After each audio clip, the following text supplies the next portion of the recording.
नमस्कार दोस्तों, और मेरे चैनल में एक बार फिर से आपका स्वागत है। आज मुझे ना बहुत ज़्यादा क्वेश्चंस आ रहे थे और कुछ लोग बहुत कंफ्यूज्ड हैं रीबर्थ को लेकर और मतलब पुनर्जन्म को लेकर। और बहुत सारे लोग हैं जिन्होंने अपने लव्ड वंस को अपने रिलेशनशिप में बहुत सारे तरह के रिलेशनशिप्स को खोया है ये कोविड वाली सिचुएशन के कारण, और भी बहुत सारे रीजंस से।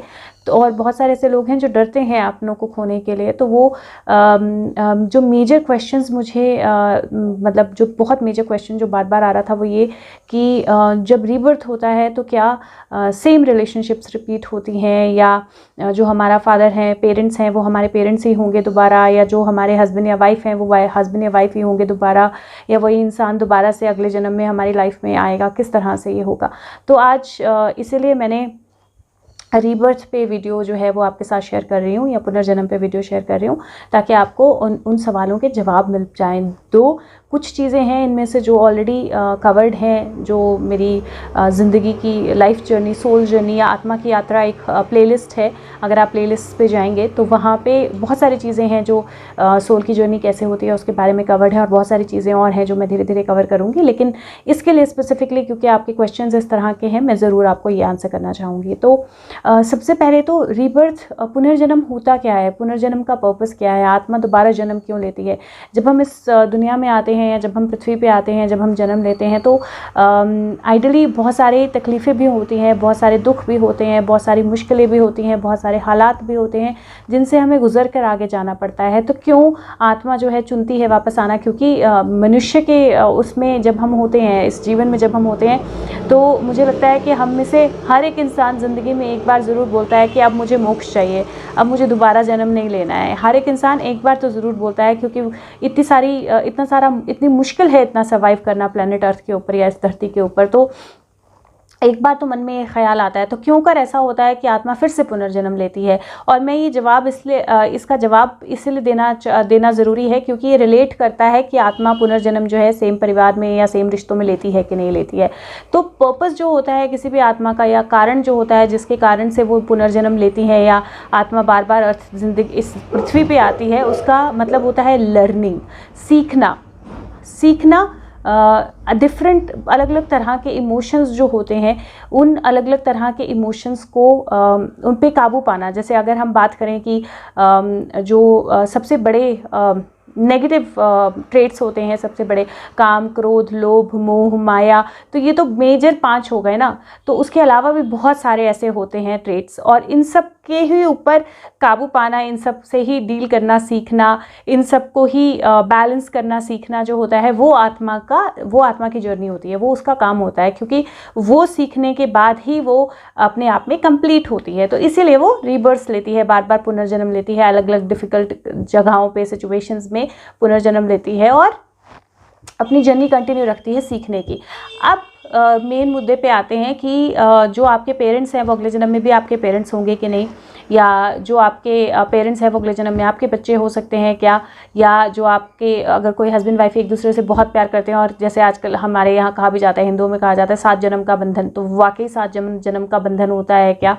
सो बेसिकली क्या होता है कि आइडली जब आत्मा जब शरीर छोड़ के चली जाती है, तो अगर तो वो ओल्ड सोल है, पुरानी आत्मा है, काफ़ी जन्म ले चुकी है, तो उसके जो भी रिश्ते होते हैं, जो भी लोग उसके आसपास होते हैं, उनके साथ बहुत ज़्यादा अटैचमेंट्स, बहुत ज़्यादा वहाँ जुड़े रहना जो है वो कम होता है। क्योंकि आत्मा के रूप में जब आप आ जाते हो तो शरीर के साथ जितने भी जुड़े हुए इमोशंस होते हैं ना, वो वहीं रह जाते हैं, क्योंकि आत्मा की लर्निंग है ना इमोशंस पे काबू पाना इंसान के शरीर में जाके।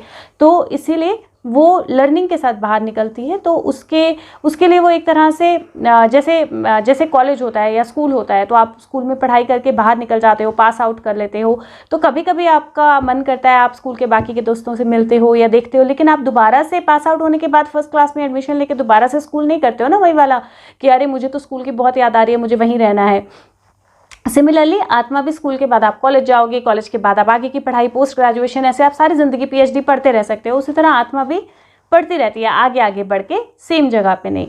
तो इसीलिए जब आत्मा चली जाती है और जो बिल्कुल ओल्ड सोल्स होती हैं उनको ज़्यादा अटैचमेंट्स नहीं होती हैं, वो डेफिनेटली एक गाइड की तरह आपके आसपास रहती हैं, लेकिन नॉट कि वो बिल्कुल वैसे ही कनेक्टेड रहती हैं। जो ओल्ड पुरानी नई सोल्स होती हैं जिन्होंने नए नए जन्म लेना शुरू किया है, उनके लिए जर्नी थोड़ी सी डिफिकल्ट होती है, तो वो बिल्कुल इमोशनल होती हैं या वो बिल्कुल आसपास रहती हैं आपके।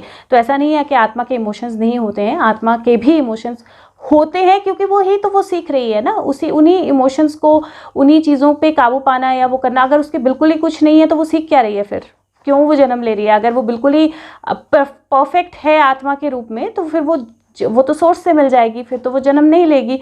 तो वो डेफिनेटली जैसे जैसे आप ओल्ड सोल होते जाते हो, पुराने होते जाते हो, वैसे वैसे आप सीखते जाते हो। तो जब आपका कोई पेरेंट, जब आपके पेरेंट्स हैं और आपके माता पिता हैं और वो आपसे बहुत प्यार करते हैं और आप उनसे बहुत प्यार करते हो, तो ज़रूरी नहीं है कि अगले जन्म में फिर से वो आपके पेरेंट ही बन के आएँ, आपके माता पिता ही बन के आएँ। वो आपके बच्चे हो सकते हैं, वो आपके भाई बहन हो सकते हैं, वो आपके दूर के कोई रिश्तेदार हो सकते हैं, वो आपके दोस्तों के बच्चे हो सकते हैं, तो वो आपके किसी भी रिश्ते में आ सकते हैं। तो आत्मा रिश्तों के साथ बंधी हुई नहीं होती है। इस जन्म में जो आपकी मदर है या जो आपके फादर हैं, वो अगले किसी जन्म में आपके भाई या बहन हो सकते हैं, किसी जन्म में आपके हस्बैंड या वाइफ हो सकते हैं, किसी जन्म में आपके दुश्मन हो सकते हैं, किसी जन्म में आपके दोस्त हो सकते हैं, किसी जन्म में आपके बच्चे हो सकते। तो अलग अलग तरह से वो रिलेटेड हो सकते हैं आपके साथ। दूसरा, आत्मा का कोई जेंडर नहीं होता है, कोई लिंग नहीं होता है। ऐसा नहीं होता कि आत्मा अगर एक फीमेल मरी है, एक औरत मरी है, तो वो औरत ही बन के पैदा होगी दोबारा। आत्मा का कोई लिंग नहीं होता है, आत्मा किसी भी लिंग में जन्म ले सकती है। तो आज के इस जन्म में अगर मैं लड़की हूँ तो मैं किसी जन्म में लड़का भी रही होंगी, या किसी जन्म में ट्रांसजेंडर भी रही होंगी, या किसी जन्म में, तो जितने भी जेंडर्स होते हैं ना, आत्मा अपनी लर्निंग के हिसाब से हर एक जेंडर के हिसाब से जन्म लेती है, क्योंकि उसको सब कुछ सीखना है। तो इसीलिए जो आज की डेट में आपकी बहन है, उसका ये ज़रूरी नहीं है कि वो अगले जन्म में भी आपकी बहन होगी। जो आज के टाइम में आपका पति है, वो अगले जन्म में भी आपका पति होगा। तो हम जो प्यार होता है, जो मोहब्बत होती है, चाहे किसी भी रिश्ते में हो, वो होती है फिजिकल बॉन्ड में रह के। लेकिन क्योंकि हम एक फिजिकल रियलिटी में है ना, रियलिटी भी नहीं है एक्चुअली, एक फिजिकल भूल भुलैया में है हम यहाँ पे। और क्योंकि हम एक भूल भुलैया में हैं, फिजिकल भूल भुलैया में हैं, हम भूल जाते हैं हमारी आत्मा क्या सीखने आई है। और जब हम भूल जाते हैं तो हम इमोशंस, जो मोह माया जिसको बोलते हैं ना, इमोशंस के उसमें बिल्कुल अच्छी तरह बंध जाते हैं।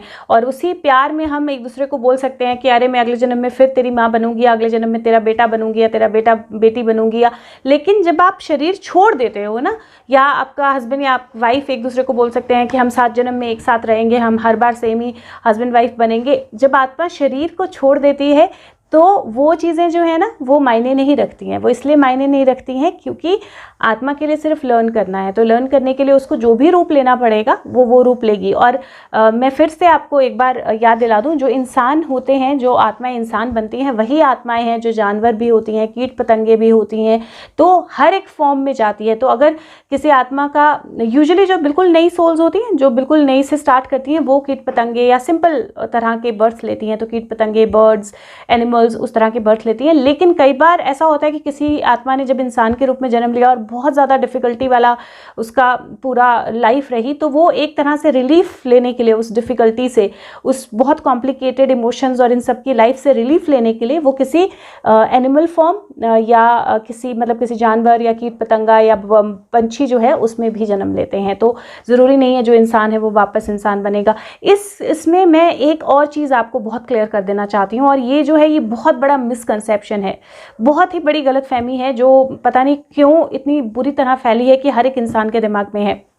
लोग सोचते हैं कि आज के टाइम में अगर उनके साथ कोई बुरा कर रहा है तो पिछले जन्म में उन्होंने उसके साथ बुरा किया होगा, या बदला नहीं कि मैं कुछ बुरा कर रहा हूँ तो उसने मेरे साथ बुरा किया होगा, या उसने कुछ बुरा किया है तो मैं बुरा कर रहा है तो मैंने उसके साथ कुछ बुरा किया होगा। बदला, आत्मा जो है या जो भगवान है, जो सोर्स है, वो बहुत प्योर है। हम बोलते हैं वो वाइट लाइट है, वो प्योर है, वो बहुत ज़्यादा पॉजिटिव है। जब हम बोलते हैं कि वो बहुत ज़्यादा पॉजिटिव है, वो बहुत ज़्यादा प्योर है, और जब हम बोलते हैं कि आत्मा का पर्पस ही है सीखना, आत्मा सीखना चाहती है, आगे बढ़ना चाहती है, तो अगर आत्माओं को बदले लेने होंगे तो उससे ज़्यादा बुरा या नेगेटिव तो कोई हो ही नहीं सकता। फिर बदले की भावना से तो आप कुछ भी नहीं सीख पाते हो। बचपन से सिखाया जाता है ना, बदले की भावना बुरी होती है, बदले की भावना से कोई फायदा नहीं होता है। तो बदले की भावना से तो आप कभी कुछ नहीं सीख सकते हो। तो इसीलिए आत्मा भी बदले लेने नहीं आती है। अगर आपकी ज़िंदगी में कोई इंसान कुछ गलत कर रहा है आपके साथ, तो इसका मतलब ये नहीं है कि आपने पिछले जन्म में उसके साथ बुरा किया होगा। इसका मतलब ये है कि आपने अपने पिछले जन्म में जब अपनी लाइफ को रिव्यू किया होगा, देखा होगा दोबारा, तो आपने समझा होगा कि आपने काफ़ी लोगों के साथ कुछ गलत किया है और आपको वो एक्सपीरियंस करना है। अब आप चाहते हो कि आप देखो कि जब जो आपने दूसरों के साथ किया है, जब आपके साथ वो वैसा हो तो आपको कैसा लगेगा और आप कैसे उससे बाहर निकलोगे। इसलिए आपने अपने इस जन्म में वो वाली डिफ़िकल्टीज़, वो वाली प्रॉब्लम्स जो हैं उनको चूज़ किया अपने लिए, उनको चुना अपने लिए। तो इसका मतलब ये है कि आपकी ज़िंदगी की जो मुश्किलात हैं, जो मुश्किल लोग हैं, जो मुश्किल सिचुएशंस हैं, वो सब आपने चुनी है, आपकी खुद की आत्मा ने चुनी है। कोई आपके पास बदला लेने के लिए नहीं है। और जब आप वो समझ जाओगे तो आप अपनी लर्निंग्स को समझोगे, लेसन्स को समझोगे और आपका जो जन्म है ना वो सफल होगा, बिल्कुल सक्सेसफुल होगा। दूसरा एक और चीज़, जो आत्माएं होती हैं जब वो बार बार जन्म लेती हैं तो क्या होता है, उनका सर्कल इंक्रीज होता जाता है, क्योंकि वो और ज़्यादा पुरानी होती जाती हैं। जैसे जैसे पुरानी होती जाती हैं वैसे वैसे उनके बाकी लोगों के साथ कनेक्शन भी बड़े होते जाएंगे। क्योंकि जैसे हम टीचर्स होते हैं ना, जैसे हम पढ़े, PhD करी आपने और PhD करके आप किसी ना किसी तरह या तो डायरेक्ट टीचर बन गए या डॉक्टर बन गए या कुछ बन गए, तो आप और लोगों के साथ कनेक्ट कर रहे हो, उनको हील कर रहे हो या उनको समझने में मदद कर रहे हो। इसी तरह जैसे जैसे आत्मा जो ग्रो होती है तो वो और लोगों के साथ, ज़्यादा लोगों के साथ कनेक्ट करती है, ताकि ज़्यादा आत्माओं को वो मदद कर सके आगे बढ़ने के लिए, अलग अलग तरह से, अलग अलग ढंग से। और इसीलिए जैसे जैसे आत्मा पुरानी होती जाती है वैसे वैसे उसके सर्कल में और लोग भी ऐड होते जाते हैं। और ये वो आत्माएं हैं जो शायद उसके आत्मा के परिवार, मेन परिवार के नहीं होंगे, लेकिन आसपास के होंगे। तो इसी तरह ज़रूरी नहीं है सेम लोग, सेम ग्रुप बार बार जन्म ले सेम तरह से। रादर आप में से, आपके ग्रुप में से लोग निकल के दूसरे ग्रुप्स के साथ पास भी जा सकते हैं, दूसरे ग्रुप से निकल के लोग आपके पास भी आ सकते हैं। और सबसे ज़्यादा ज़रूरी है कि जो आत्मा होती है वो ज़रूरी नहीं है कि जो आपका हस्बैंड है वो आपकी वाइफ, मतलब हस्बैंड वाइफ ही बने। वो आपका किसी भी रिश्ते में आ सकता है, और पेरेंट भी किसी भी रिश्ते में आ सकते हैं, भाई बहन भी किसी भी रिश्ते में आ सकते हैं, और किसी भी जेंडर में भी। तो आत्मा का और इसीलिए हमें पिछले जन्म जो है ना, एक कारण पिछले जन्म नहीं याद रहने का ये भी होता है। क्योंकि अगर सोचिए कि अगर आप इस जन्म में किसी के साथ आप कनेक्टेड हैं, वो आपके हस्बैंड हैं, और पिछले किसी जन्म में वो आपके भाई रहे हैं या पेरेंट रहे हैं या मदर रहे हैं या बहन रहे हैं, और आपको वो पता है, तो इस जन्म में आपका रिलेशन कितना डिफरेंट हो जाएगा। इसीलिए पुराने जन्म हमें भूल जाते हैं, क्योंकि हमें हर एक आत्मा के साथ अलग अलग तरह से कनेक्ट होकर उसको लर्निंग करने में हेल्प करनी होती है और खुद की लर्निंग में भी हेल्प करनी होती है। तो आई होप ये आपकी मदद करे और आपको कुछ चीज़ें समझ में आए आत्मा को लेकर। और क्योंकि आत्मा की बात कर रहे हैं, आत्मा से ही मैसेज भी ले लेते हैं आप लोगों के लिए।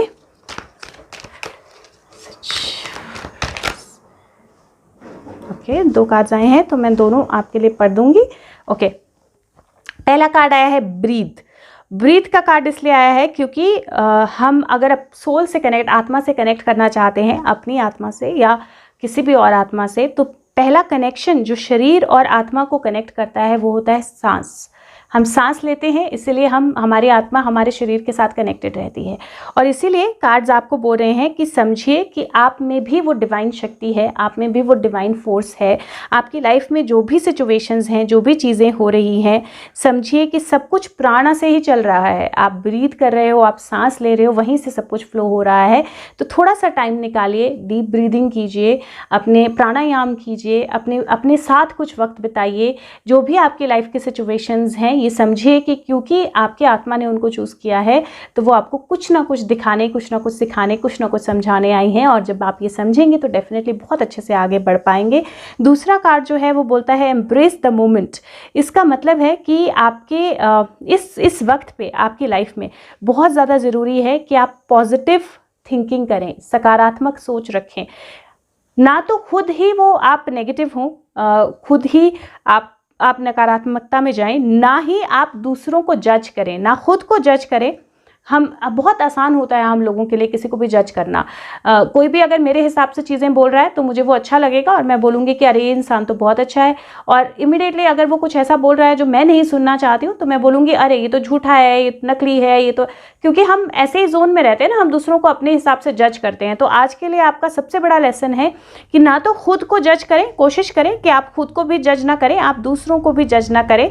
और ये मुश्किल होगा, ये आसान नहीं है, क्योंकि हमारे बचपन से जजमेंट्स बनना शुरू हो जाती हैं कंडीशनिंग के साथ, ये सही है, ये गलत है, ये अच्छा है, ये बुरा है, तो ये मुश्किल होगा। लेकिन जब जैसे जैसे आप ये करेंगे, आप अपनी एनर्जी को चेंज करेंगे। जब आप अपनी एनर्जी को चेंज करेंगे तो अपनी एनर्जी को बहुत अच्छे पॉजिटिव एंगेजमेंट की तरफ लेके जाएंगे, पॉजिटिवली कनेक्ट कर पाएंगे, पॉजिटिवली एंगेज कर पाएंगे। तो प्लीज़ कोशिश कीजिए कि जजमेंटल ना हो, कोशिश कीजिए कि नेगेटिविटी में ना जाएं, कोशिश कीजिए कि पॉजिटिव थिंकिंग में रहें, और डीप ब्रीदिंग कीजिए, प्राणायाम कीजिए और मेडिटेशन कीजिए। आपको बहुत अच्छे रिजल्ट्स मिलेंगे उसके। और जो भी इशू आपकी लाइफ में इस वक्त पे चल रहा है, जो भी स्ट्रेस, जो भी मूवमेंट, जो भी चीज़ चल रही है, उसको लेट गो कीजिए, उसको जाने दीजिए, बहने दीजिए।